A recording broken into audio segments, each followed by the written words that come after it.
Hello students, welcome to first PUC physics online class.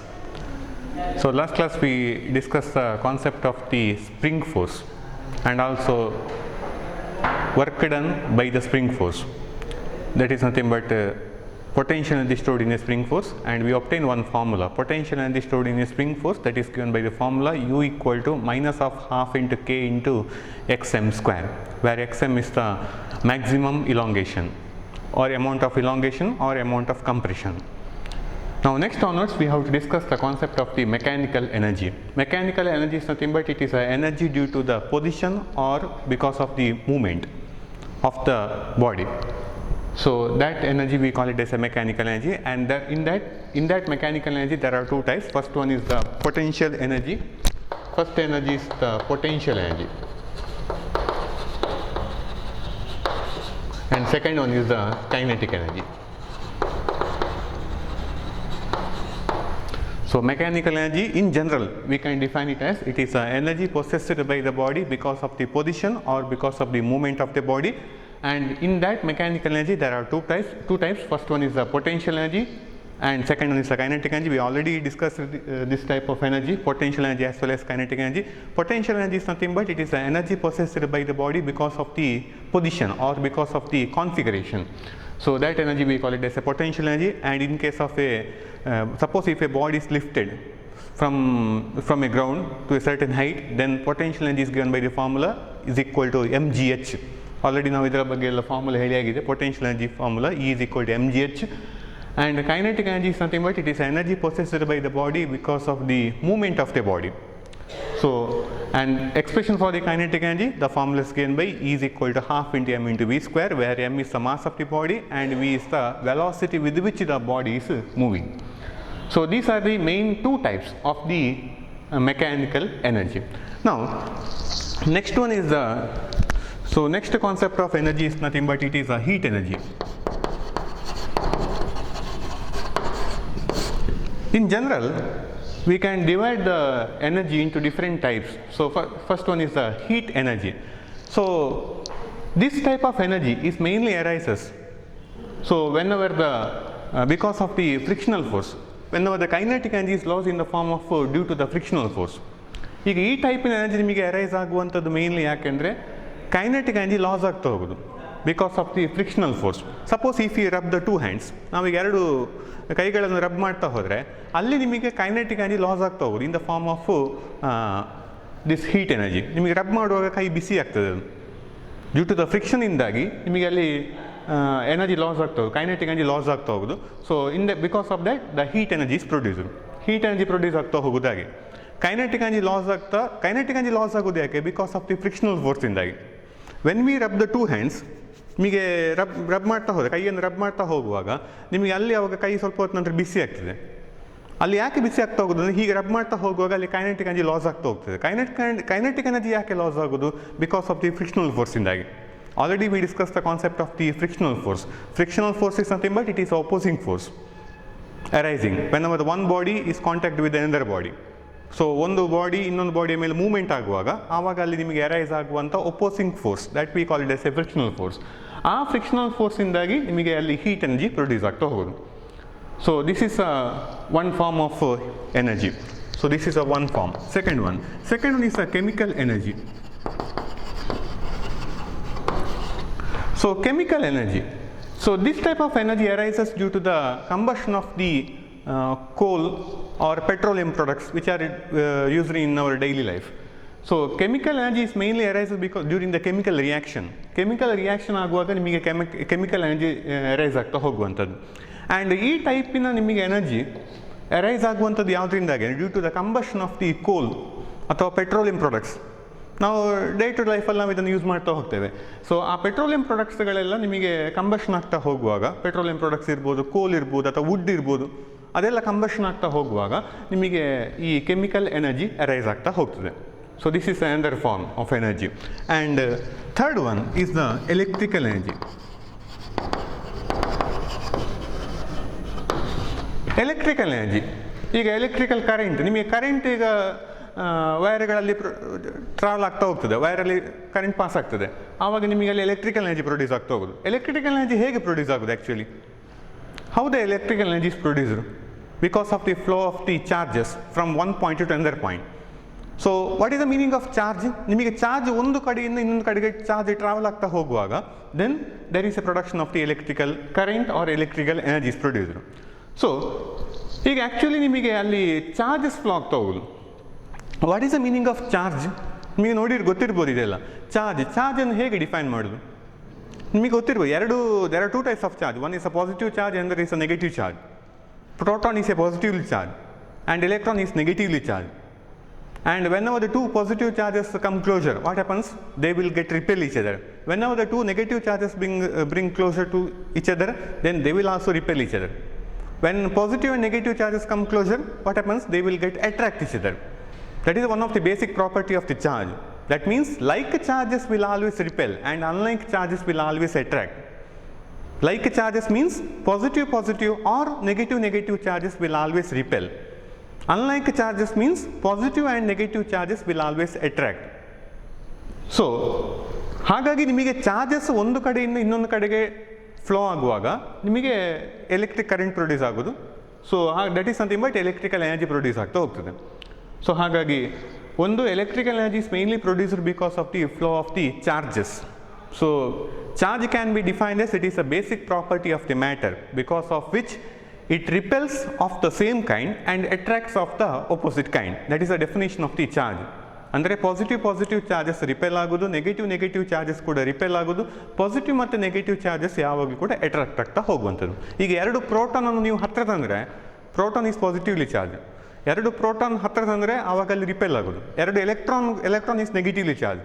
ಎರಡು electron ನೀವು ಹತ್ತಿರ ತಂದರೆ ಆವಾಗ ಅಲ್ಲಿ ಕೂಡ ಅಲ್ಲಿ ರಿಪಲ್ಷನ್ ಆಗುವಂಥದ್ದು. ಪಾಸಿಟಿವ್ ಮತ್ತು ನೆಗೆಟಿವ್ ಚಾರ್ಜಸ್ಸನ್ನು ಹತ್ತಿರ ತಂದರೆ ಆವಾಗ ಅಲ್ಲಿ ಅಟ್ರಾಕ್ಷನ್ ಆಗ್ತಾ ಹೋಗೋದು.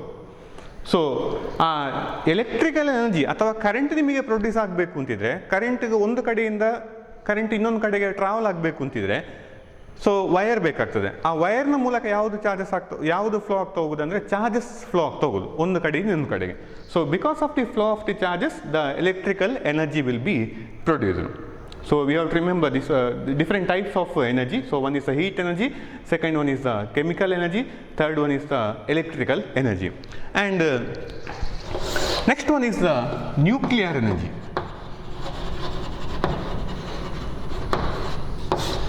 What is the meaning of nuclear energy? Nuclear energy is nothing but it is energy produced during the nuclear reaction. Nuclear reaction ಗಳಲ್ಲಿ ಆಗ್ತಾ ಹೋಗುವಾಗ ನಿಮಗೆ ನ್ಯೂಕ್ಲಿಯರ್ ಎನರ್ಜಿ ಪ್ರೊಡ್ಯೂಸ್ ಆಗ್ತದೆ. ಈ ನ್ಯೂಕ್ಲಿಯರ್ ಎನರ್ಜಿ ಕಾನ್ಸೆಪ್ಟ್ ನಿಮಗೆ ಎಲ್ಲಿ ಬರುವಂಥದ್ದು ಅಂದರೆ ನ್ಯೂಕ್ಲಿಯರ್ ರಿಯಾಕ್ಟರ್ಗಳಲ್ಲಿ. ನೀವು ಆಲ್ರೆಡಿ ಹೈಸ್ಕೂಲಲ್ಲಿ ಕಲ್ತಿರ್ಬೋದು. ನ್ಯೂಕ್ಲಿಯರ್ ರಿಯಾಕ್ಟರ್ಗಳಲ್ಲಿ ನ್ಯೂಕ್ಲಿಯರ್ ಎನರ್ಜಿ ರಿಲೀಸ್ ಆಗ್ತಾ ಹೋಗೋದು. ನಿಮಗೆ there are two types of nuclear reaction. One is the nuclear fission reaction ಮತ್ತು nuclear fusion reaction. One is the fission ಮತ್ತೊಂದು ಫ್ಯೂಷನ್. ನ್ಯೂಕ್ಲಿಯರ್ ಫಿಷನ್, ಇನ್ನೊಂದು nuclear fusion. We can write it as like this. One is the nuclear fission, another one is the nuclear fusion.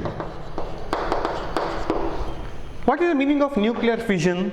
Nuclear fission is nothing but it is a splitting of a heavy nucleus into two lighter nuclei with the release of large amount of energy. So that we call it as nuclear fission. ಅಂದರೆ ಒಂದು heavy nucleus ಯಾವಾಗಲೂ ಕೂಡ unstable. Heavy nucleus ಅಂದರೆ ಅರ್ಥ ಎಂತ? Mass number ಜಾಸ್ತಿ ಇರುವಂಥದ್ದು. Mass number ಅಂದರೆ ಎಂತ? ಈಗ ನೀವೀಗ ಒಂದು ಇದು ನ್ಯೂಕ್ಲಿಯನ್ನು ರೆಪ್ರೆಸೆಂಟ್ ಮಾಡ್ತಾ ಹೋಗುವಾಗ we are representing as like this ZXA ಅಂತ ಇಂಡಿಕೇಟ್ ಮಾಡ್ತೇವೆ. Here Z is called as an atomic number. Here Z is called as an atomic number and A is called as a mass number. ಇದು ಯಾವುದೇ ಒಂದು ನ್ಯೂಕ್ಲಿಯನ್ನು ನಾವು indicate ಮಾಡ್ತಾ ಹೋಗುವಾಗ ಈ ಥರ ಸಿಂಬಲಲ್ಲಿ ಇಂಡಿಕೇಟ್ ಮಾಡ್ತಾ ಹೋಗಿ ZXA ಅಂತ. ಅಟೋಮಿಕ್ ನಂಬರ್ ಅಂತ ಅಲ್ಲಿ ಬಂತೀಗ. ಅಟೋಮಿಕ್ ನಂಬರ್ ಅಂದರೆ ಅಂತ? What is the meaning of atomic number? Atomic number is nothing but it is a number of protons present in the nucleus. ಅಂದರೆ ಒಂದು ನ್ಯೂಕ್ಲಿಯಸಲ್ಲಿ ಎಷ್ಟು ನಂಬರ್ ಆಫ್ ಪ್ರೋಟಾನ್ಸ್ ಉಂಟು ಅದಕ್ಕೆ ನಾವು ಅಟೋಮಿಕ್ ನಂಬರ್ ಅಂತ ಕರೆಯೋದು. ಆ್ಯಂಡ್ ಮಾಸ್ ನಂಬರ್ ಅಂದರೆ ಎಂತ ಹಾಗಾದರೆ? The mass number is nothing but total number of proton as well as neutrons. Protons and neutrons together we call it as a mass number. ಈಗ ಈ ನಂಬರಲ್ಲಿ ನಿಮಗೆ ಪ್ರೋಟಾನ್ ನಂಬರ್ ಕೂಡ ಬರ್ತದೆ, ನ್ಯೂಟ್ರಾನ್ ನಂಬರ್ ಕೂಡ ಬರ್ತದೆ. Neutron is neutral. ಸೊ ನ್ಯೂಟ್ರಾನಿಗೆ charges ಇಲ್ಲ, ಪ್ರೋಟಾನಿಗೆ positively charge. Proton is always positively charge. Nucleus ಅಂತ ಬರುವಾಗ ನ್ಯೂಕ್ಲಿಯಸ್ನ ಒಳಗಡೆ, nucleus is in spherical shape.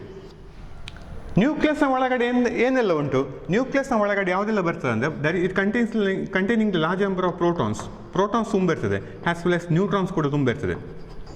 There are large number of protons as well as neutrons, they are together inside the nucleus.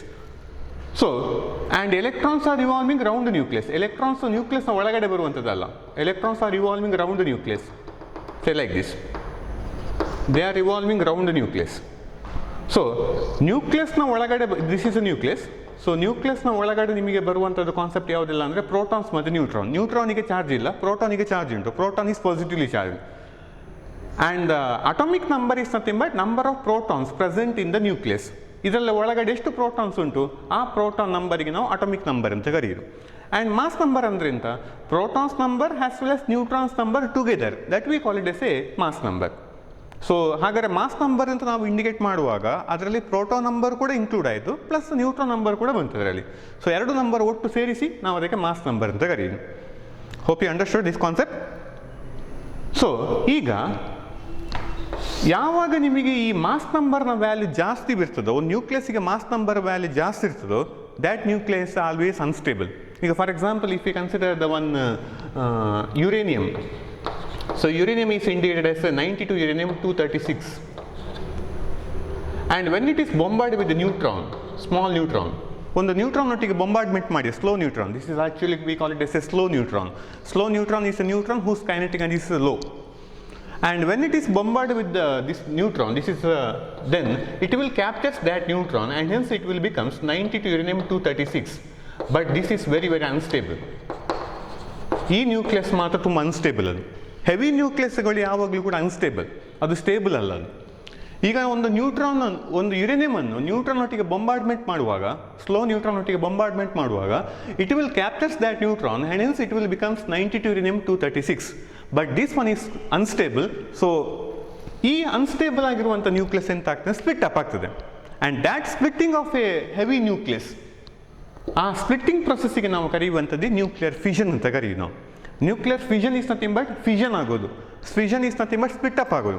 Splitting up of a heavy nucleus with the release of large amount of energy, that process we call it as a nuclear fission. ಅಂದರೆ ಈ 92 uranium-236 ಅದು ಎಂತ ಆಗ್ತದೆ ಅಂದರೆ, it will becomes, one is a barium ಅಂದರೆ one is a krypton and 3 neutrons will be released and also large amount of energy will be released. So it will becomes, this is 144 and it will becomes 36 krypton, this is 89 and 3 neutrons. So one is a barium is obtained, another one is a krypton, Kr and krypton antartha, krypton is obtained and also 3 neutrons will be released and a large amount of energy will be released. So that energy is nothing but nuclear energy. ಅಲ್ಲಿ ನಿಮಗೆ release ಆಗುವಂಥ energy ಅದು liberate ಆಗ್ತಾ ಹೋಗೋದು. So ಹಾಗಾಗಿ ಇದು small ನ್ಯೂಕ್ಲಿಯಾಗಿ convert ಆಗೋದು. ಒಂದು ಹೆವಿ ನ್ಯೂಕ್ಲಿಯಸ್ ಸ್ಮಾಲ್ ನ್ಯೂಕ್ಲಿಯಾಗಿ ಕನ್ವರ್ಟ್ ಆಗೋದು. ಸೊ ನೋಡಿ, ಇಲ್ಲಿ ಮಾಸ್ ನಂಬರ್ ಸಣ್ಣದು, ಇದೆರಡರದ್ದು ಕೂಡ ಮಾಸ್ ನಂಬರ್ ಸ್ವಲ್ಪ ಕಡಿಮೆ, ಇದರದ್ದು ಜಾಸ್ತಿ ಇತ್ತು, ಮಾಸ್ ನಂಬರ್ ಜಾಸ್ತಿ ಇತ್ತು. ಸೊ ಇದು ಕಡಿಮೆ ಮಾಸ್ ನಂಬರ್ ಆಗಿ ಕನ್ವರ್ಟ್ ಆಗ್ತದೆ ಅದು. ಸೊ ಅನ್ಸ್ಟೇಬಲ್ ನ್ಯೂಕ್ಲಿಯಸ್ ಸ್ಟೇಬಲ್ ನ್ಯೂಕ್ಲಿಯಾಗಿ ಕನ್ವರ್ಟ್ ಆಗಲಿಕ್ಕೋಸ್ಕರ ಫಿಷನ್ ಪ್ರೊಸೆಸ್ಸಲ್ಲಿ ಇನ್ವಾಲ್ವ್ ಆಗೋದು. ಇದು ಒಂದು ಕ್ಲಿಯರ್ ಆಗಿ ನೆನಪಿಟ್ಕೊಳ್ಬೇಕು.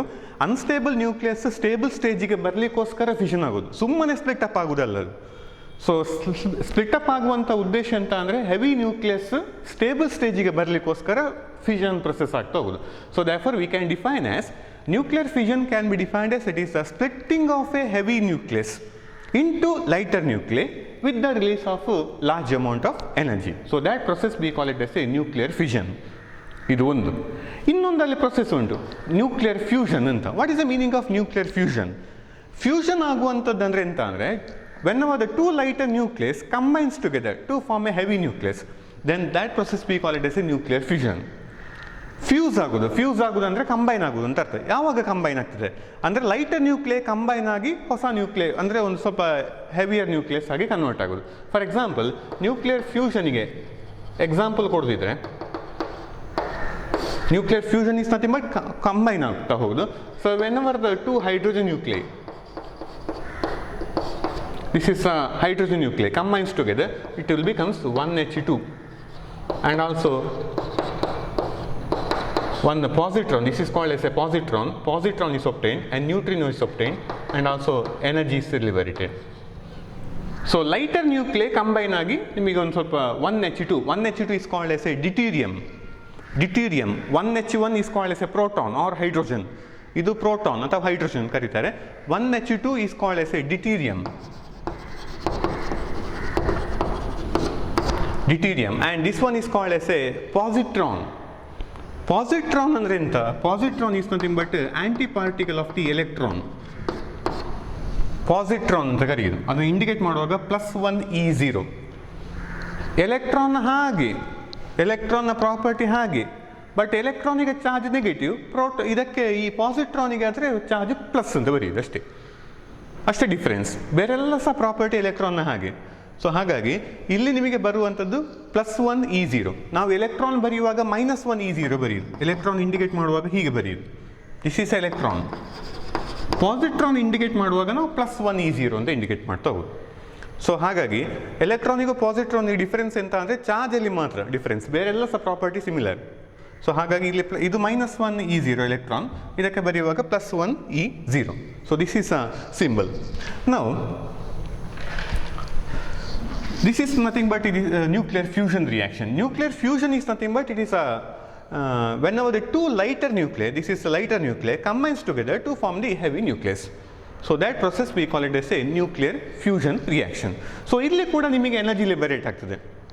ಸೊ ಇಲ್ಲಿ ಸಹ ಎನರ್ಜಿ ಲಿಬರೇಟ್ ಆಗ್ತದೆ, ಇಲ್ಲಿ ಸಹ ಎನರ್ಜಿ ಲಿಬರೇಟ್ ಆಗ್ತಾ ಹೋಗುದು. ಹಾಗಾಗಿ ನ್ಯೂಕ್ಲಿಯರ್ ಎನರ್ಜಿಯಲ್ಲಿ ನಿಮಗೆ 2 ಟೈಪ್ ಇದು ಬರುವಂಥದ್ದು. ಒಂದಾ ನ್ಯೂಕ್ಲಿಯರ್ ಫಿಷನ್ ರಿಯಾಕ್ಷನ್ದಾಗಿ ನಿಮಗೆ ಎನರ್ಜಿ ಲಿಬರೇಟ್ ಆಗ್ತಾ ಹೋಗ್ಬೋದು, ಆರ್ ದ ನ್ಯೂಕ್ಲಿಯರ್ ಫ್ಯೂಷನ್ ರಿಯಾಕ್ಷನ್ದಾಗಿ ಸಹ ನಿಮಗೆ ಎನರ್ಜಿ ಲಿಬರೇಟ್ ಆಗ್ತಾ ಹೋಗ್ಬೋದು. ಸೊ ಈ ನ್ಯೂಕ್ಲಿಯರ್ ರಿಯಾಕ್ಟರ್ಗಳಲ್ಲೆಲ್ಲ ನಿಮಗೆ ಈ ಥರದ ಪ್ರೊಸೆಸ್ಗಳೆಲ್ಲ ಆಗ್ತಾ ಹೋಗೋದು. ನ್ಯೂಕ್ಲಿಯರ್ ರಿಯಾಕ್ಟರ್ಗಳಲ್ಲಿ ನ್ಯೂಕ್ಲಿಯರ್ ಫಿಷನ್ ರಿಯಾಕ್ಷನ್ ಅಲ್ಲಿ ಆಗ್ತಾ ಹೋಗುವಂಥದ್ದು. ಸೊ ಹಾಗಾಗಿ ನಿಮಗೆ ಎನರ್ಜಿ ಕಂಟಿನ್ಯೂಸ್ ಆಗಿ ಲಿಬರೇಟ್ ಆಗ್ತಾ ಹೋಗ್ತದೆ. So therefore nuclear fission is nothing but it is a process of a splitting of a heavy nucleus into lighter nuclei, whereas nuclear fusion reaction is nothing but it is a whenever the two lighter nuclei combines together to form the heavy nucleus. So this is the nuclear energy, ಇದು ಒಂದು point. And ಇನ್ನೊಂದು point ಎಂತ ಅಂದರೆ, ಈಗ ಈ energy liberate ಆಗುವಂಥದ್ದು ಹೇಗೆ ಅಂತ ಒಂದು ಕೆಲವರು ಡೌಟ್ ಬರ್ತದೆ. ಈಗ ಫಾರ್ ಎಕ್ಸಾಂಪಲ್ ಇಲ್ಲಿರ್ಬೋದು ಅಥವಾ ಇಲ್ಲಿರ್ಬೋದು. How does this energy is liberated? We are indicated as a E. How does this energy is liberated? Energy ಹೇಗೆ ಲಿಬರೇಟ್ ಆಗ್ತಾ ಹೋಗೋದು? ಅಲ್ಲಿ ಆ್ಯಕ್ಚುಲಿ ನಿಮಗೆ ಎನರ್ಜಿ ಲಿಬರೇಟ್ ಆಗಲಿಕ್ಕೆ ರೀಸನ್ ಎಂತ ಅಂದರೆ, ಒಂದು reason small part of the mass is converted into energy. ನಿಮಗೆ total mass of the reactant side as well as total mass of the product side, ನೀವು 2 ಸೈಡ್ಸ್ ನೋಡ್ತಾ ಹೋದರೆ ರಿಯಾಕ್ಟೆಂಟ್ ಸೈಡ್ ಇದ್ದು total mass ಮತ್ತೊಂದು product side ಇದ್ದು total mass ನೋಡ್ತಾ ಹೋದರೆ 2 ಕೂಡ ಸೇಮ್ ಅಮೌಂಟಲ್ಲಿ ಬರುವುದಿಲ್ಲ. There is a small difference in mass, and that small difference in mass that itself is called as a mass defect. We are indicating as a delta m. Mass ಡಿಫೆಕ್ಟನ್ನು ಹೇಗೆ define ಮಾಡೋದು? Mass defect can be defined as it is a difference in the sum of the masses of the nucleons forming the nucleus and the mass of the nucleus. I will write the definition here. Mass defect is nothing but it is a difference in the sum of the masses of the nucleons forming the nucleus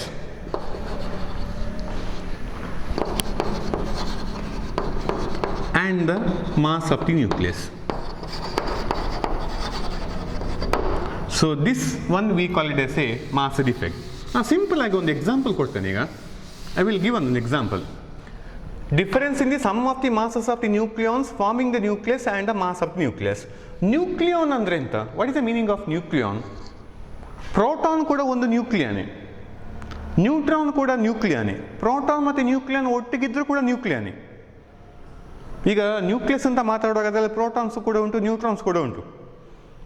ಒಂದೊಂದು proton ಕೂಡ ನ್ಯೂಕ್ಲಿಯಾನೇ, ಒಂದೊಂದು neutron ಕೂಡ ನ್ಯೂಕ್ಲಿಯಾನೇ. Proton ಮತ್ತು neutron ಒಟ್ಟಿಗಿದ್ರೂ ಕೂಡ ನ್ಯೂಕ್ಲಿಯಾನೇ.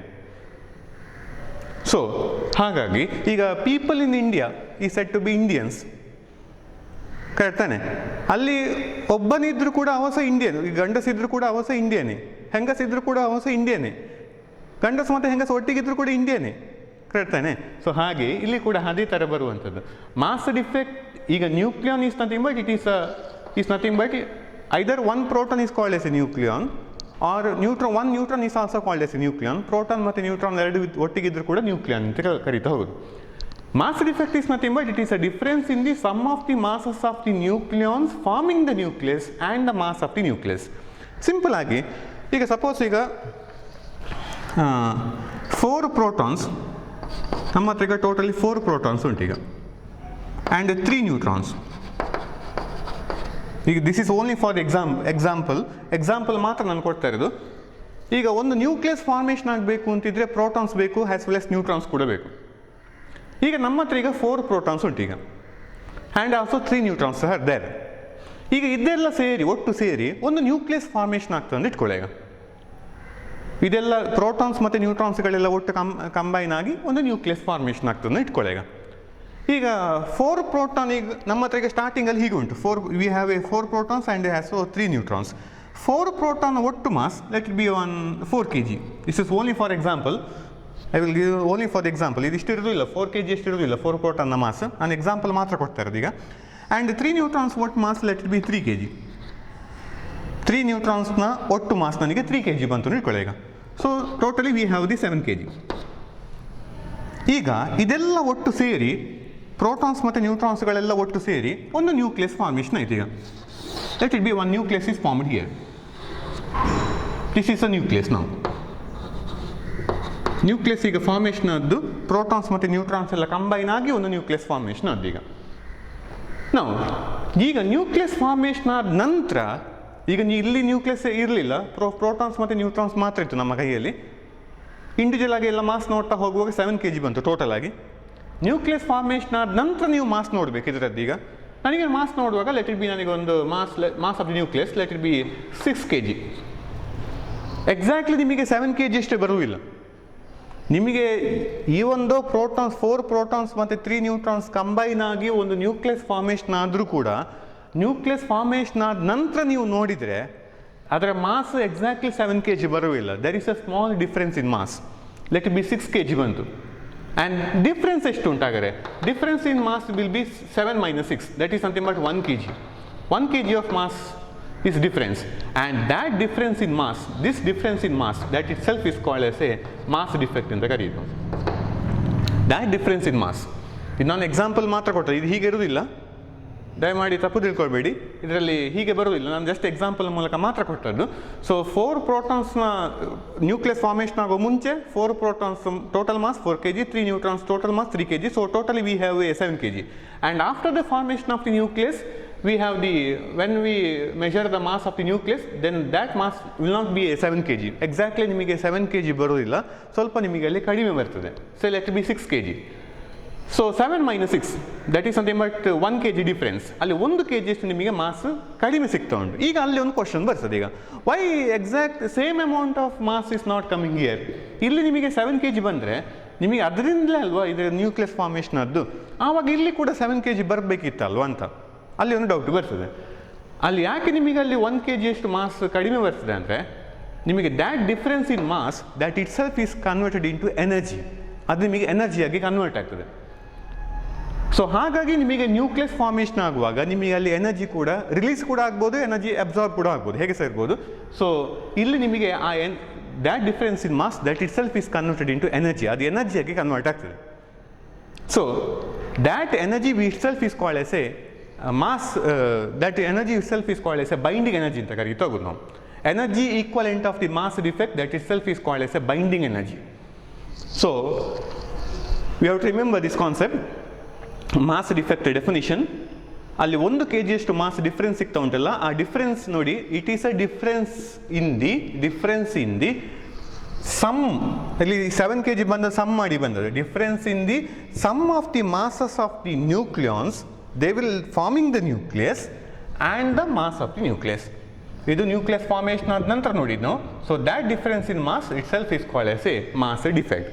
And 1 kg of mass itself is converted into energy. So therefore, during the nuclear reaction, the energy is liberated. So alli nimige energy release aguvanthadella hage.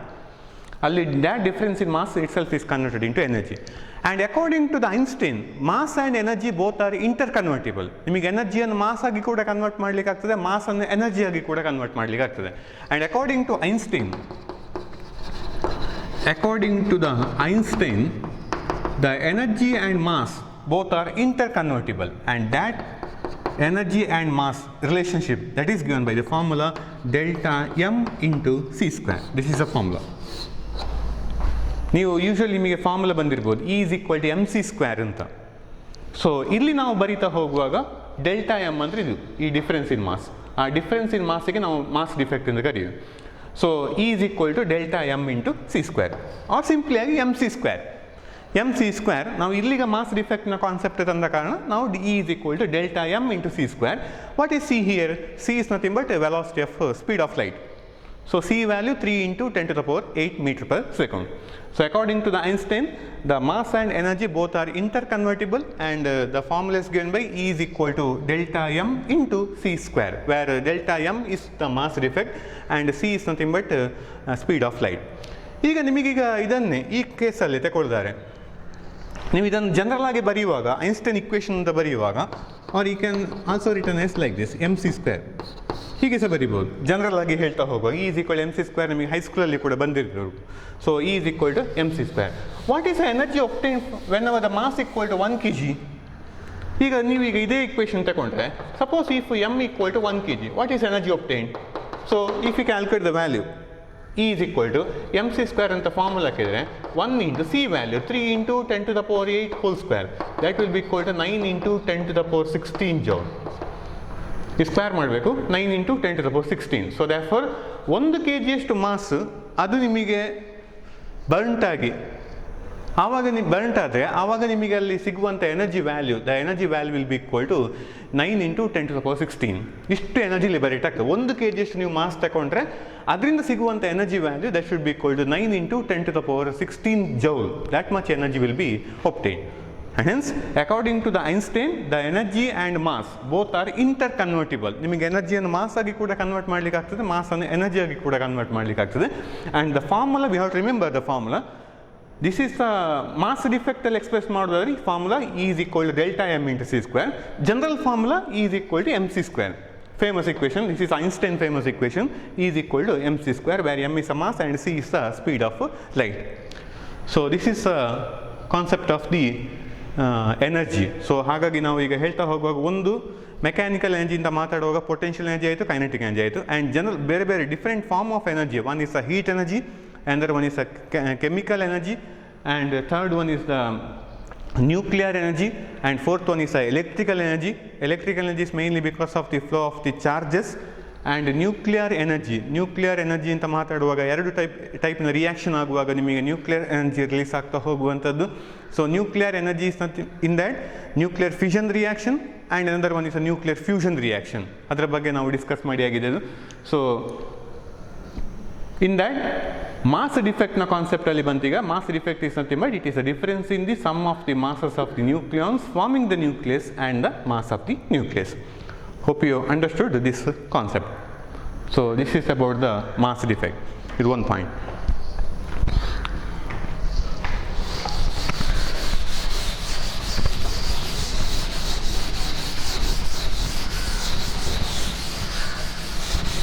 Now, next is the concept of the power. Work, energy, ಎರಡು ಕೂಡ ಆಯಿತು. ನಾವು next ಇನ್ನು ಮಾತಾಡಲಿಕ್ಕೆ ಇರುವಂಥ power.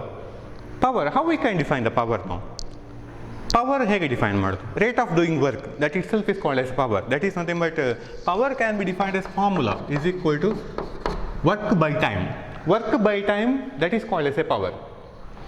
Amount of work done divided by time taken to do work, that ratio we call it as a power. And this power is nothing but it is average power. This power is nothing but this is average power. So average power is nothing but amount of work done, ratio of the amount of work done to the time taken to do work. That we call it as a power now. Is one concept. and the limiting value of the average power as the time is approaching to 0. That power we call it as instantaneous power. Instantaneous power ನೋಡಿದಾಗ ಒಂದು particular time ಇನ್ಸ್ಟೆಂಟಲ್ಲಿ ಎಷ್ಟು power ಇತ್ತು ಅಂತ. Instantaneous power is nothing but it is the limiting value of the average power. ನೀವು ಇದರದ್ದು limit value ತಗೊಳ್ಬೇಕು. That is nothing but P instantaneous. Instantaneous power, that is nothing but it is a limiting value of the average power as the time is approaching to 0. That means delta W by delta T. Whenever the time is approaching to 0, whenever the time interval is too small, ನಿಮಗೆ time interval ತುಂಬ small ಇರುವಾಗ ಆವಾಗ ನೀವು ಮಾಡುವಂಥ work ಕೂಡ ತುಂಬ ಕಡಿಮೆ ಇರ್ತದೆ. ನಿಮಗೆ ಒಂದು ಪರ್ಟಿಕ್ಯುಲರ್ ವರ್ಕ್ ಮಾಡಬೇಕು ಅಂತಿದ್ರೆ ಎಷ್ಟೊಂದು ಟೈಮ್ ಬೇಕು. ಆ ಟೈಮನ್ನು ನೀವು ಸ್ಮಾಲ್ ಮಾಡ್ತಾ ಹೋದರೆ whenever the time interval is too small, then in that case as it is approaching to 0, it's not exactly equal to 0, as it is approaching to 0, then delta W by delta T, this ratio we call it as a instantaneous power, or this can also be written as ನಿಮಗೆ delta ಅಂತ ಬರೆಯೋ ಬದಲು as it is delta T is approaching to 0, this can be written as dW by dt, that is equal to instantaneous power. So instantaneous power, that is nothing but P instantaneous, that should be equal to dW by dt. ನೀವು ಹೀಗೆ ಬರೀತಾ ಹೋಗು dW, ಯಾಕಂದರೆ delta ನಿಮಗೆ ಇದರಲ್ಲೆಲ್ಲ ಬಂದಿರ್ಬೋದು ಯಾವುದರಂದರೆ velocity ಅಂತ formula ಬರೀತಾ ಹೋಗುವಾಗ limit of delta x by delta t has delta t is approaching to 0 ಅಂತ ಇದ್ದರೆ ಆವಾಗ ನೀವು ಬರೆಯುವ ಕ್ರಮ dx by dt ಅಂತ ಬರೆಯೋದು, isn't it? So this is nothing but velocity, instantaneous velocity. Delta ಅಂತ ಇರುವಲ್ಲಿ ಡಿ ಅಂತ ಬರೀತಾ ಹೋಗೋದು, ಹಾಗೆ ಇಲ್ಲಿ delta W by delta T ಅಂತಿದ್ರೆ dW by dt ಅಂತ ಬರೀತಾ ಹೋಗೋದು. So this is nothing but instantaneous power. So we have to remember this concept. So in general formula, power is nothing but rate of doing work. Time rate of doing work, that itself is called as a power. Now, ಈಗ ಈ ಕೇಸಲ್ಲಿ ಈಗ ಪವರಿಗೆ ನಾವು ಬೇರೆ ಬೇರೆ ಫಾರ್ಮುಲಾವನ್ನು derive ಮಾಡಲಿಕ್ಕೆ ಆಗ್ತದೆ. We have the formula for the power, that is nothing but instantaneous power is equal to dW by dt. You have the formula for the power, P is equal, this is power is nothing but instantaneous power. Instantaneous power is equal to dW by dt. Small work done by small time interval taken to do work. So dW by dt ratio is called as a instantaneous power. But this can be written as work done. ನಿಮಗೆ dW ಅಂದರೆ work done ಅದು. dW is nothing but small amount of work done. Small work done. dt is the small time taken to do work. So dW by dt. But ನಿಮಗೆ ಇದನ್ನು ಬರೆಯುವಾಗ ಇನ್ನೊಂದು ಫಾರ್ಮೆಟಲ್ಲಿ ಸಹ ಬರೀಬೋದು. dW work done. What is the formula for the work done? ನಿಮಗೆ work ಮಾಡಬೇಕು ಅಂತಂದರೆ force apply ಮಾಡಬೇಕು, isn't it? So ಹಾಗಾಗಿ ನೀವು ಫೋರ್ಸ್ ಅಪ್ಲೈ ಮಾಡುವಾಗ there is a small displacement also. So in that case there is a work done. Work done is nothing but force into displacement, isn't it? ಹಾಗಾಗಿ ನಿಮಗೆ formula ಬರೀತಾ ಹೋಗುವಾಗ ಹೇಗೆ ಬರೀಬೋದು ಅಂದರೆ force into displacement, force into displacement. Displacement is nothing but ನಾನು ಇದನ್ನು dx ಅಂತ indicate ಮಾಡ್ತೇನೆ, dx by dt. Force into displacement, small displacement, because there is a small work done. So therefore there is a small displacement, dx by dt. That should be equal to F into dx by dt. That's equal to power. What about the dx by dt term indicates? Small displacement by small time interval. Displacement by time ಅಂತ ಹೇಳಿದಾಗ ಇದ್ದಾಗ displacement by time is nothing but, how we can define what is the displacement by time? Displacement by time is nothing but velocity. So therefore F into V, that should be equal to power. So therefore we have to remember this formula. Formula list ಅಲ್ಲಿ ಈಗಲೇ ಬರೆದಿಟ್ಕೊಳ್ಳಿ. So formula for the power is given by one formula, power is equal to W by T, and that formula for the power is equal to dW by dt, and that formula for the power is equal to P is equal to force into velocity. Another formula, force into velocity, that will give the power. Now ಈಗ ಈ formula ನಾವು consider ಮಾಡಿಕೊಂಡು ಹೋದ್ರೆ ಇದೆಲ್ಲ 2 ಮಾರ್ಕಿನ questions ಅಲ್ಲಿ ಕೇಳಬಹುದು ಇದು. So show that power is equal to force into velocity ಅಂತ simple derivation. We know that the expression for the power is equal to dW by dt, but dW can written as F into dx by dt. So dx by dt is nothing but velocity, so therefore we can write it as P is equal to F into V. Now what is the unit for measuring the power? SI unit of power. ನೀವು ಪವರನ್ನು ಯಾವುದ್ರಲ್ಲಿ express ಮಾಡ್ತಾ ಹೋಗೋದು? SI unit of power. ಪವರನ್ನು K ಜಿಯಲ್ಲೆಲ್ಲ express ಮಾಡೋದಲ್ಲ, ಪವರನ್ನು ಯಾವುದ್ರಲ್ಲಿ express ಮಾಡ್ತಾ ಹೋಗೋದು? Power usually SI unit of power is given by watt. Watt is the unit of measuring the power. Watt ಅಲ್ಲ, ವ್ಯಾಟ್ ಇಸ್ ದ ಪವರ್. ಈ ಪಂಪಿನ ಪವರ್ಸ್ಗಳನ್ನೆಲ್ಲ ಎಕ್ಸ್ಪ್ರೆಸ್ ಮಾಡ್ತಾ ಹೋಗೋದು ನಾವು ವ್ಯಾಟಲ್ಲಿ. So watt is one of the unit, SI unit of power, and usually one unit for measuring the power is also expressed in HP, horsepower. ಪಂಪಿನ powers ಅಲ್ಲಿ ಇದರಲ್ಲಿ ಕೂಡ ಎಕ್ಸ್ಪ್ರೆಸ್ ಮಾಡ್ತಾರೆ.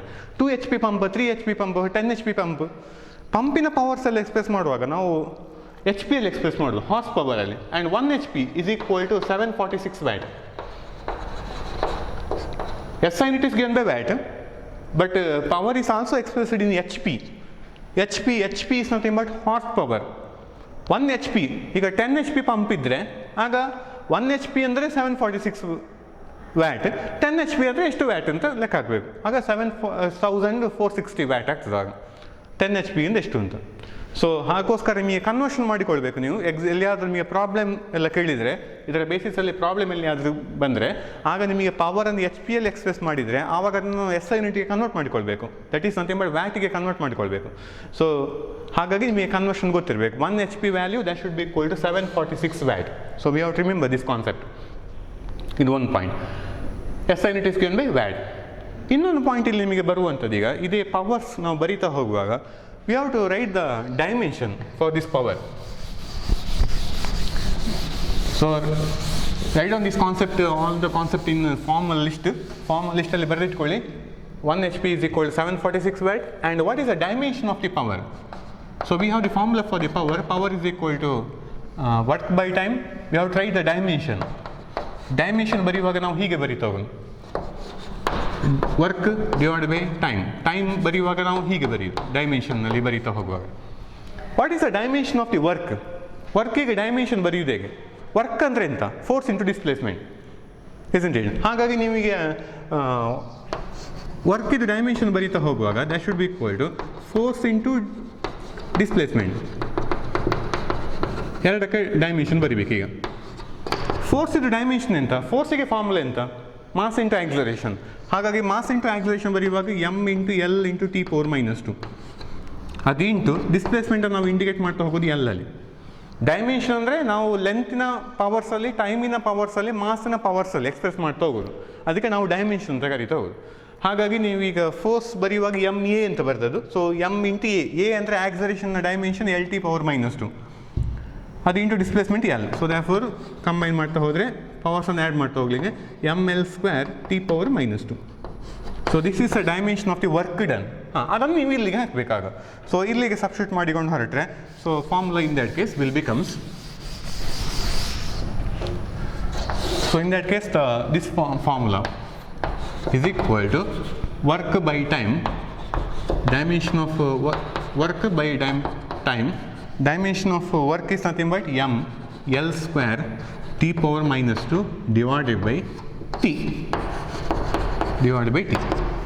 ಇಲ್ಲಿ t ಟೈಮ್ ಇದ್ದು ಡೈಮೆನ್ಷನ್ ಇದು ಮೇಲೆ ಹೋಗ್ಬೇಕು, ಯಾಕಂದ್ರೆ ಇಲ್ಲಿ t ಪವರ್ -2, ಇಲ್ಲಿ t ಪವರ್ 1 ಇರೋದು, ಇದು ಮೇಲೆ ಹೋಗುವಾಗ -1 ಆಗ್ತದೆ. ಸೊ ಆವಾಗ ಒಟ್ಟಿಗೆ ಮಾಡಿ ಬರೆಯುವಾಗ ml² t ಪವರ್ -2 -1, ಯಾಕಂದ್ರೆ ಇದು ಪವರ್ 1 ಇರೋದು, 1 ಮೇಲೆ ಹೋಗುವಾಗ -1 ಆಗ್ತದೆ. ಸೊ ಒಟ್ಟಿಗೆ ಮಾಡಿ ಬರೆಯುವಾಗ, so you can write it as ml² t power -3. that is the dimension of the power. So we have to remember this dimension. Dimension of the power is given by m power 1 ಅಲ್ಲಿ ಬರೆದದ್ದು, L ಲೆಂತಿನ power 2 and ಟೈಮಿನ power -3. So this is dimension of the power. So therefore power dimension ಬರೆಯುವ methods ಗೊತ್ತಿರಬೇಕು. Work by time, ವರ್ಕಿನ dimension ಬರೆದು ಮತ್ತು ಅದರ ಬೇಸಿಸಲ್ಲಿ ನಾವು ಬರೀತಾ ಹೋದು. So far we discuss the concept of the power is nothing but rate of doing work. So general formula W/T, one formula is W/T, and another formula expression for the power is given by force into velocity. Force into velocity, that is also called as a power, and SI unit of the power, that is given by watt, and another unit for measuring the power is also expressed in HP, and 1 HP is equal to 746 watt. horsepower ಅಲ್ಲಿ ಕೂಡ express ಮಾಡ್ತಾರೆ, and 1 HP is equal to 746 watt. Problem ಪಾಠಗಳಲ್ಲೆಲ್ಲ ಬರುವಾಗ ನಿಮಗೆ ಎಲ್ಲಿಯಾದ್ರೂ ಈಗ ಪವರ್ಸನ್ನು H P ಅಲ್ಲಿ ಎಕ್ಸ್ಪ್ರೆಸ್ ಮಾಡಿದರೆ we have to convert it into ವ್ಯಾಟಿಗೆ ಕನ್ವರ್ಟ್ ಮಾಡ್ತಾ ಹೋಗಬೇಕು. So kilowatt is also unit for measuring the power. ವ್ಯಾಟಲ್ಲಿ ಕೂಡ ಬರೀ usually SI unit is given by watt. Kilowatt is also unit for measuring the power. So but kilowatt hour ಉಂಟಲ್ವ, ಒಂದು point ಗೊತ್ತಿರ್ಬೋದು, kilowatt is unit for measuring the power. Watt SI unit, so kilowatt ಅಂದರೆ ಸಹ ಅದು ಸಹ ಒಂದು ಪವರಿಗೆ ಇರುವಂಥ unit. But kilowatt hour ಅಂದರೆ kilowatt hour is a unit for measuring the energy. 1 kilowatt hour, we are in the beginning of this chapter, we are shown that the 1 kilowatt hour will be equal to how much joule? 3.6 into 10 to the power 6 joule. 1 kilowatt hour, idu kilowatt hour. Kilowatt is unit for measuring the power, but kilowatt hour is a unit for measuring the energy. Energy ಬೇರೆ, power ಬೇರೆ, ಎರಡು ಒಂದೇ ಅಲ್ಲ. Energy is nothing but capacity to do work, and rate of doing work itself is called as a power. ಹಾಗಾಗಿ ಎರಡು ಒಂದೇ ಥರದ್ದಲ್ಲ. Kilowatt ಅನ್ನುವಂಥದ್ದು ಇರುವಂಥ ಪವರಿಗೆ ಇರುವಂಥ ಒಂದು ಯೂನಿಟ್ ಅದು. SI unit is given by SI unit of power is nothing but watt. Kilowatt is one of the unit for measuring the power. HP is also one of the unit for measuring the power. Kilowatt hour is a unit for measuring the energy. So ಹಾಗಾಗಿ energy is nothing but capacity to do work, that is called as energy. Power is nothing but rate of doing work, that is called as a power. So power ಬರೆಯುವಾಗ work by time ಬರುತ್ತೆ concept. Work by time, that itself is called as a power. So we have to remember there is difference. ಅದು ಯೂನಿಟ್ಗಳಿಗಿರುವಂಥ difference ಗೊತ್ತಿರಬೇಕು. ಒಂದು ಎಂತ ಹೇಳಿದ್ದೆ ಅಂದರೆ kilowatt ಅನ್ನುವಂಥದ್ದು ಪವರ್ಗೆ ಇರುವಂಥ ಯೂನಿಟ್, ಕಿಲೋವ್ಯಾಟ್ ಅವರ್ ಅನ್ನುವಂಥದ್ದು ಅದು ಯಾವುದಕ್ಕೆ ಇರುವಂಥ ಯೂನಿಟ್ ಅಂದರೆ ಅದು ಎನರ್ಜಿಗೆ ಇರುವಂಥ ಯೂನಿಟ್. ಈಗ ಎಲ್ಲ ನಿಮಗೆ ಪ್ರಾಬ್ಲಮ್ ಪಾರ್ಟ್ಗಳಲ್ಲಿ ಈಗ ಕಿಲೋವ್ಯಾಟ್ ಅವರಲ್ಲಿ ಎಕ್ಸ್ಪ್ರೆಸ್ ಮಾಡಿದರೆ ಅದರ ಮೀನಿಂಗ್ ಎಂತ ಅಂದರೆ ಅವರು ಕೊಟ್ಟ ಡೇಟಾ ಅದು ಎನರ್ಜಿದ್ದು ಅಂತ ಅರ್ಥ. ಎಲ್ಲಿಯಾದರೂ ನಿಮಗೆ ವ್ಯಾಲ್ಯೂವನ್ನು ಕೊಡುವಾಗ ಅವರು ಕಿಲೋವ್ಯಾಟಲ್ಲಿ ಮಾತ್ರ ಎಕ್ಸ್ಪ್ರೆಸ್ ಮಾಡಿದರೆ ಆವಾಗ ಅದು ಯಾವುದಕ್ಕೆ ಇರುವಂಥ ಯೂನಿಟ್ ಅಂದರೆ ಅದು ಪವರಿಗೆ ಕೊಟ್ಟಂಥ ಯೂನಿಟ್ ಅಂತ ಅರ್ಥ. ಸೊ ಕಿಲೋವ್ಯಾಟ್ ಅವರಲ್ಲಿ ಎಕ್ಸ್ಪ್ರೆಸ್ ಮಾಡಿದಾರಾ ಅಥವಾ ಕಿಲೋವ್ಯಾಟಲ್ಲಿ ಎಕ್ಸ್ಪ್ರೆಸ್ ಮಾಡಿದಾರಾ ಅಂತ ಡಿಫ್ರೆನ್ಸ್ ಸರಿಯಾಗಿ ನೋಡಿಕೊಳ್ಬೇಕು. So this is the concept of the power. Hope you understood this one. Thank you.